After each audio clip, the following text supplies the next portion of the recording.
If your listings look like this, it's no wonder your inbox looks like that. But it doesn't have to be this way. Many people struggle with selling on Facebook Marketplace because they don't know how to list items effectively, resulting in minimal interest from other buyers. In this video, I share 9 powerful tips to flood your Facebook Marketplace inbox with messages. Let's get started. My name is Martin. I quit a 9-to-5 rat race to flip items instead, and I'm sharing my lessons along the way. We start with tip number 1.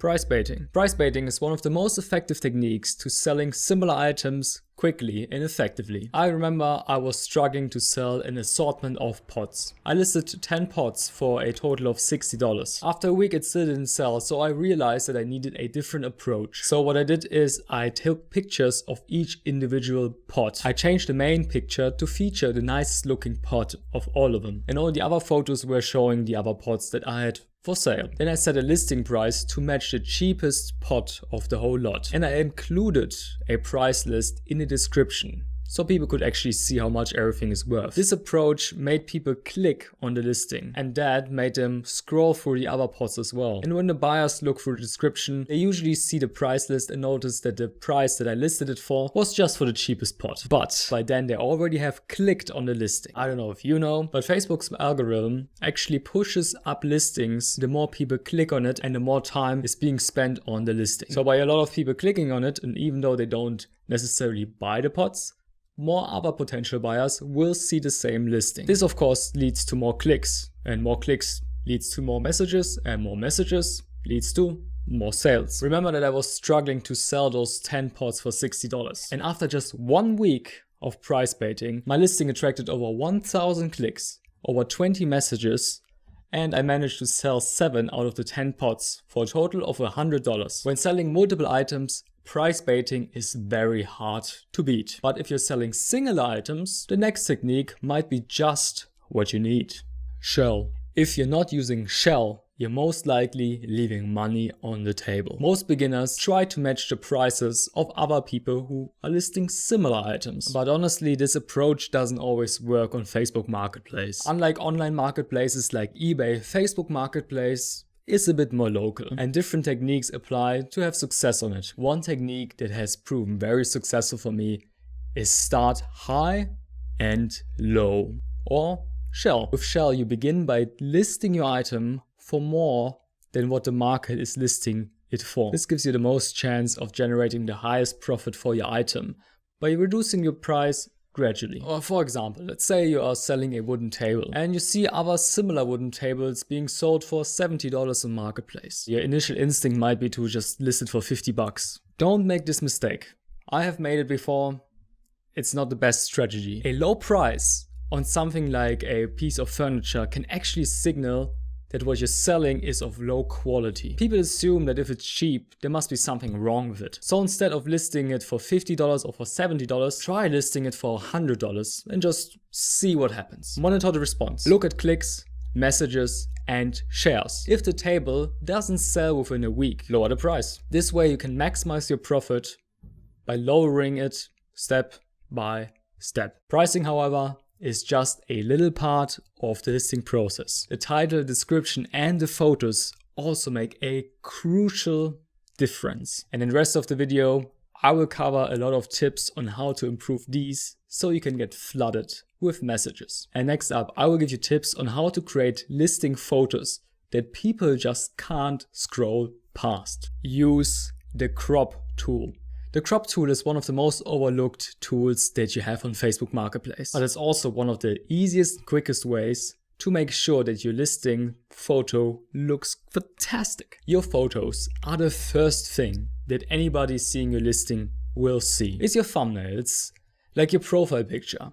It has to look good. And if it doesn't look good, people will just scroll past. You might notice that Facebook automatically crops your pictures into a square. But Facebook will always use the center of your picture as the anchor point. So if you have an upright picture and have an important detail on top or of the bottom of the picture, Facebook will crop it out. To avoid this, click on crop when you are taking pictures. Select resize and then set it to square and drag this square to frame your item fully. If you have already uploaded a photo, you simply click the wand icon at the top right, select resize, and adjust the crop. Using the crop tool makes your item just look way better. So please use the crop tool. But also using the crop tool is only so useful if your pictures are terrible. So here's how you can take better pictures. Take appropriate pictures.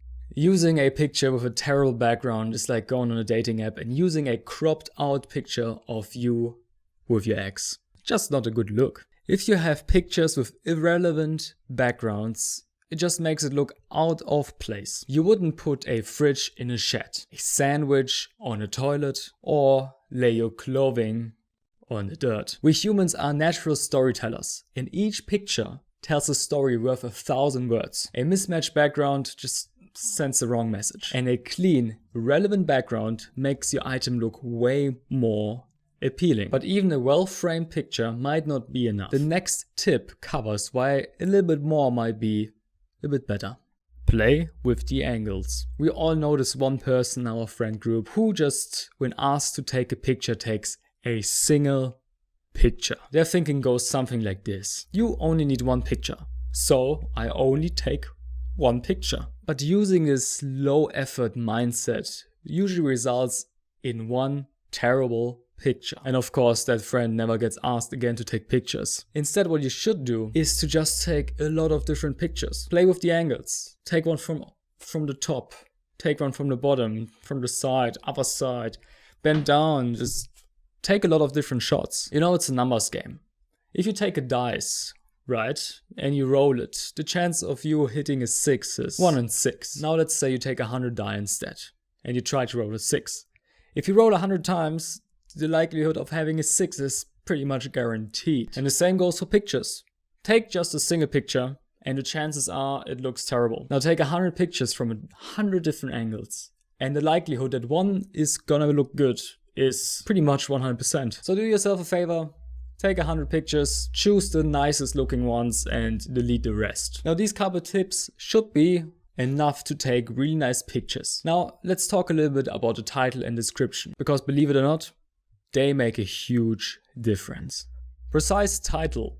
Next to the picture, the title is the next thing that any buyer will see. Honestly, it's half of the reason why they even click. Think of it as being free real estate for your listing. And creating the perfect listing title is pretty easy actually. Most importantly, it has to be descriptive. You have to be precise in what you're selling and include keywords that people can find through the search. Here's how I would list a fridge, for example. Brand, volume, fridge, freezer, model, delivery, available. It's really that simple. I uploaded a video recently in which I talk about selling fridges. There I also talk about titling the fridges properly. If you haven't watched that and are interested in selling fridges, watch that one after this one. Now with the title done, let's move on to the description, which will take a bit more finesse, but is also very easily mastered. Write descriptive descriptions. Your description needs to hook in the buyer, but also it has to give them all the information that they need so they will instantly want to message you. And for that, you have to show them the good and the bad. First of all, start by restating what you're selling. I know you just wrote it in the title, but write it again. If your title is Samsung freezer, just write as your first sentence, selling Samsung freezer. Then afterwards, explain why it is a great thing to buy. For example, if I'm selling a car, I will definitely write down why they should buy the car. I will tell them, this car is a perfect city drive. It is nice and small and compact. You can park anywhere with it and it's automatic, so you don't have to worry about shifting gears. And next, add the technical details. For furniture, list specifications like dimensions, height, length, width, the weight, the material and the color. After covering all the technical details, address any negatives that the item has, such as dents, scratches or other imperfections. But there's one more essential part of the description that I have not mentioned. And on a high note, and a CTA. Your listing should end with a high note and a clear call to action, also called CTA. I just said we have to list the negatives, but we cannot end with the negatives. Ending with the negatives will leave a sour taste in a buyer's mind. This is due to a human phenomenon that is called the serial position effect. We will remember the first and the last point of a sequence the best, which is why you should avoid having a negative point as the last point. So instead, wrap up with something positive. Highlight different aspects like the item's excellent condition, reliable performance, or having zero issues while owning the item. You can also include your suburb, which I always do. And then finally, the last sentence should always be a call to action. I personally like to use questions, send me a message. So always end on a high note and make it easy for the buyer to connect with you. Tell them what to do next. Don't leave them hanging, but tell them straight away, send me a message. Ask me a question. If you want the item, message me. And there's one secret tip. Most people, they don't even know about it. But people who are into marketing, they will know this thing. And I'm of course talking about keywords. Use keywords. Facebook Marketplace ranks listings on a number of different points. And one of them being the amount of keywords inside of your listing. This includes description and title. The platform likes to see how interesting a product can be for a buyer. And it checks that by seeing how many keywords are being used. So to leverage this, write descriptions that have more words rather than descriptions with less words. Tell a little story if you want. I like to use variations of the same word in case some people don't look for the same word as the search term. Let me give you an example. If I'm selling a fridge, I would not only sell it as a fridge. I would use the words fridge, freezer, and refrigerator. Because depending on what the person wants, they will look for a different term. Circling back to tip number 7. That is why I'm restating the title as the first sentence. It's another chance to add even more keywords. And remember, more keywords means better ranking on Facebook. A better ranking on Facebook means more messages. And more messages means more sales. These were 9 tips that will get you flooded with messages on Facebook Marketplace. I hope these tips are as helpful for you as they were for me. Do you have any other additional tips? If so, write them down in the comments. Don't forget to subscribe if you haven't already, and check my latest flipping video as well. I will see you there.